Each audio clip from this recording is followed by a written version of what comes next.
हमारे मुल्क की ज़रूरियात को देखते हुए और बजट को देखते हुए। मीनवाइल जो पनामा कैनाल में मौजूदगी है चाइना की, वो कम है बनिस्बत उसके जो डोनाल्ड ट्रंप क्लेम करते हैं। तो उनके उस दावे में कितनी हकीकत है और इसको चाइना कैसे काउंटर करेगा कि वहाँ से जो कार्गोज गुजरते हैं अमेरिका के, वो कहते हैं कि उनसे चार्जेस भी कंपैरेटिवली ज़्यादा वसूल किए जाते हैं। तो ये शिकवा किस हद तक ठीक है? नहीं, देखिए, ये भी ड्रामा है सारा। प्रॉब्लम ये है कि चाइना वो कह रहे हैं कि अब चाइनीज़ शिप्स जो हैं, पहले तो 60% ऑफ द जो ट्रैफिक थी वो यूएस, अब चाइना की ट्रैफिक बढ़ती जा रही है। अच्छा, this is an attempt to threaten the Chinese कि अगर अमेरिका के कंट्रोल में होगा पनामा तो चाइना के ऊपर भी टैरिफ्स, उसने कहा ना कि मैं चाइना के ऊपर ड्यूटियाँ लगा दूंगा जो चाइनीज़ माल आता है अमेरिका में, महंगा हो जाएगा ना, तो चाइना एक्सपोर्ट कम हो जाएगी। चाइना को धमकी दे रहा है। ठीक। उसे पता है कि चाइना के लिए एक्सपोर्ट करके चाइना बड़ा होता जा रहा है, तो उससे रोकना है चाइना को। वो 3-4 जगह पे उसको रोकना चाहेगा। एक ये कि साउथ चाइना सी, जहाँ से सारी चाइनीज़ शिपिंग चलती है, वहाँ उन्होंने ऑलरेडी अमेरिका ने वो कॉर्ड बना लिया है। जी, कॉर्ड, ठीक है। तो जापान को साथ ले लिया, इंडिया को ले लिया, ऑस्ट्रेलिया को ले लिया, अमेरिका, और ये आके वहाँ बैठ गए हैं और तंग करने की इनके इरादे हैं चाइना को, वहाँ उनकी शिपिंग लेन्स को स्क्वीज़ करने के। चाइना ने इसके लिए सोचा, अच्छा अब हमारा ये एक मेन रूट है जहाँ से हमारी सारी सप्लाईज जाती हैं ग्लोबली। तो उन्होंने रोड एंड बेल्ट इनिशिएटिव शुरू किया, जिसका एक हिस्सा है सिपेक। अब सिपेक को भी तो रोकना है ना, क्योंकि सिपेक के जरिए Central Asia and then Europe, तो इसीलिए उसका इंडिया का खाता खोला है कि आप रोकें सिपेक को। अच्छा, तो इंडिया ने फिर तालिबान को और बलूचों को इकट्ठा कर लिया है कि आप सिपेक को रोकने के लिए आप इंसर्जेंसी करें।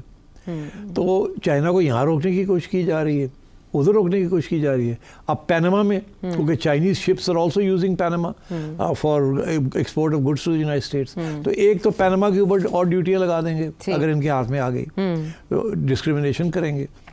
अच्छा, और ऊपर से फिर और भी, जैसे ही वो अमेरिकन पोर्ट्स में आएंगी शिप्स, वहाँ भी ड्यूटी लग जाएगी। तो चाइना को एक किस्म की धमकी दे रहे हैं। ठीक है। And this is the attempt. इन्होंने पनामा को सीज वीज नहीं करना, that will lead to a war. War इसने नहीं करना, मगर ये इस किस्म के साइकोलॉजिकल टैक्टिक्स और प्रेशर टैक्टिक्स इस्तेमाल करेगा। इकोनॉमिक किस्म के जो सैंक्शंस हैं और इस इश्यूज हैं उनको इस्तेमाल करेगा। So again Panama is about China, CPEC is about China. ठीक।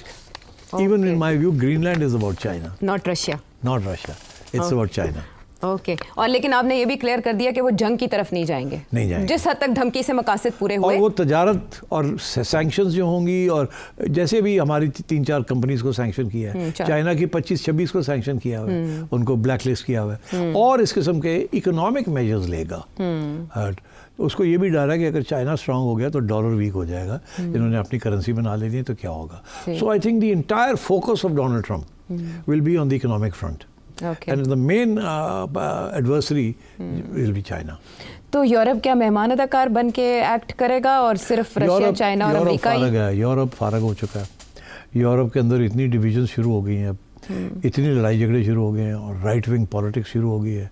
और कुछ लोग तो ये भी कहते हैं, I can't say, I am not an expert, but कि यूरोपियन यूनियन भी 4-5 साल के बाद फारग हो जाएगी आफ्टर नेटो। हाँ, नेटो तो भी है ना, लेकिन नेटो पहले तो रहेगा। अच्छा रहेगा। नेटो रहेगा, मगर ये कहता है कि नेटो के पैसे आप दें। मगर जो यूरोपियन यूनियन के अंदर जो अमीर मुल्क हैं, वो कहते हैं अब हम भी गरीब मुल्क जो यूरोप के अंदर हैं उनको सब्सिडाइज नहीं कर सकते। अच्छा। उससे, क्योंकि देखिए मुख्तलिफ इकोनॉमिक पॉलिसीज चल रही हैं, करेंसी एक है, तो उससे ये होता है कि अभी जर्मनी ने बहुत सारे पैसे दिए हैं स्पेन को, पोर्चुगल को, इस क्योंकि वो बैकग्रेसिव की तरफ जा रहे थे। तो वो कहते हैं, जर्मन्स कह रहे हैं यार हम किस को बेल आउट करेंगे, फ्रेंच कहते हैं हम क्यों बेल आउट करें। तो मेरा ख्याल है ये जो राइट विंग चल रहा है ना, the notion of European union was a progressive idea.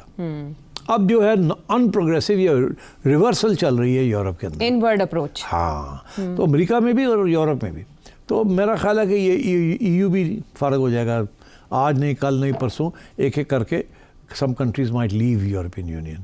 लेकिन अब ब्रेक्सिट तो हो चुका है ना, हो चुका, बरतानिया तो एक तरफ हो गया। अब अगले 4-5 साल में मेरा ख्याल है EU को भी थ्रेट है कि वो रहेगा या नहीं रहेगा। And so I think world is going to change, the map of the world is going to change in the next 5 years। लेकिन यूनिपोलर ही रहेगी दुनिया या उसका भी यूनिपोलर अब नहीं रहेगी ना, जितने ब्लॉक्स अब यूरोपियन यूनियन वो suppose to be a major block. वो कहते थे एक ईस्टर्न ब्लॉक है, एक वेस्टर्न ब्लॉक है। वेस्टर्न ब्लॉक के अंदर एक यूरोपियन यूनियन था और एक अमेरिका था। There was no third. तो इसलिए ईयू बना था ताकि बैलेंस कर सके। इंडिविजुअली वो countries are not strong enough, उनकी currencies were not strong enough. उन्होंने एक बना के करेंसी यूरो डॉलर जो उसको यूरो को बनाया। तो अब वो भी it's in trouble. So I think unipolar world छोड़े, अब तो मल्टीपोलर वर्ल्ड बहुत ज़्यादा बन जाएगा। तो अभी दूर दूर तक कम से कम डोनाल्ड ट्रंप के निशाने पर इंडिया और पाकिस्तान तो नहीं है। सारी तवज्जो चाइना, 4 सालों में चाइना और रशिया पर ही रहेगी। रशिया पर भी नहीं रहेगी इतनी मोर, लेकिन चाइना की वजह से पाकिस्तान कहीं ना कहीं तो आ सकता है। वो आएगा ऑन द सिपेक थिंग, मगर मेरा ख्याल है डायरेक्ट नहीं आएगा, it will come by India. मगर जो चाइना है उसको वो डायरेक्ट करेगा। He'll hit China where China is vulnerable. और बाय द वे चाइना चुप करके नहीं बैठेगा। चाइना भी फिर अमेरिकन इंपोर्ट्स के ऊपर जो इंपोर्ट आउट होती हैं उसके ऊपर भी वो टैरिफ लगा देगा। तो ये एक ट्रेड वॉर शुरू हो जाएगी। अच्छा, हमें इकोनॉमिक्स में ये पढ़ाया गया था कि ट्रेड वॉर के अंदर कोई भी बेनिफिट नहीं करता, सबको नुकसान हो जाता है। अब डोनाल्ड ट्रंप जो है वो डिटर्मिन्ड है। ठीक। अच्छा, सबसे बड़ा प्रॉब्लम डोनाल्ड ट्रंप के लिए चाइना के बारे में ये आएगा कि डोनाल्ड ट्रंप को कोई 300 मिलियन, 250 और 300 मिलियन के दरमियान इलॉन मस्क ने कंट्रीब्यूशन दी है इलेक्शन के लिए। अच्छा। इलॉन मस्क का सबसे बड़ा पार्टनर, इकोनॉमिक पार्टनर चाइना है। उसकी टेस्ला कार जो है वो सबसे ज़्यादा चाइना में बिकती है। और इलॉन मस्क कभी भी चाइना के खिलाफ तल्लुकात नहीं ख़राब होने देगा। मगर डोनाल्ड ट्रंप ने फैसला किया हुआ है कि मैंने चाइना को नहीं छोड़ना। वो तो अगर इलॉन मस्क ने डोनाल्ड ट्रंप के साथ चलना है तो कहीं ना कहीं तो फिर डोनाल्ड ट्रंप और इलॉन मस्क को आपस में तय करना पड़ेगा ना, किस हद तक चाइना को टाइट करना है, किस हद तक नहीं करना। कल को इलॉन मस्क का नुकसान होना शुरू हो जाता है चाइना में, फिर क्या होगा? देखिए, मैं आपको एक बात बताऊँ, Elon Musk in my view अच्छा is more powerful than Donald Trump due to his control over the media. Right. And he's the richest man in the world. Donald Trump is not a rich man. He's a rich man, but वो 4 साल की presidency है ना। Elon Musk के तो बड़े लंबे plans हैं। आपको पता है उसके प्लान्स क्या हैं? वो तो कहता है कि ये जो अर्थ है ये डिस्ट्रॉय हो जाएगी इसे क्लाइमेट चेंज की वजह से और न्यूक्लियर वॉर की वजह से, जो वो कहता होगा ये डिस्ट्रॉय हो जाएगी। वो तो बाहर के प्लैनेट्स के ऊपर सिविलाइजेशन बनाने का सोच रहा है। उसने जो सारी रॉकेटरी की है और जो सैटेलाइट्स बनाए हैं और जो सारा उसकी प्लानिंग है वो यही है कि अगले 10-20 साल के अंदर अंदर वो कोई कॉलोनी बनाएगा किसी प्लैनेट के ऊपर जाके। सही। So he is got other plans. ठीक है। वो तो चाइना से भी आगे निकला हुआ है। तो ये आप तवक्को करें कि इलॉन मस्क और डोनाल्ड ट्रंप की भी लड़ाई होगी। आज नहीं कल, कल नहीं परसों। ये चाइना के ऊपर इलॉन मस्क और डोनाल्ड ट्रंप की झगड़ा हो जाएगा। डिस्प्यूट्स इनके पैदा हो जाएंगे। बहरहाल वो डोनाल्ड ट्रंप दुनिया में जजीरे और इलाके तलाश कर रहे हैं, तो इलॉन मस्क दुनिया से बाहर तलाश कर रहे हैं। बॉक्स आइडियाज़ के अलावा आउट ऑफ वर्ल्ड आइडियाज़ भी इनकॉर्पोरेट हो रहे हैं।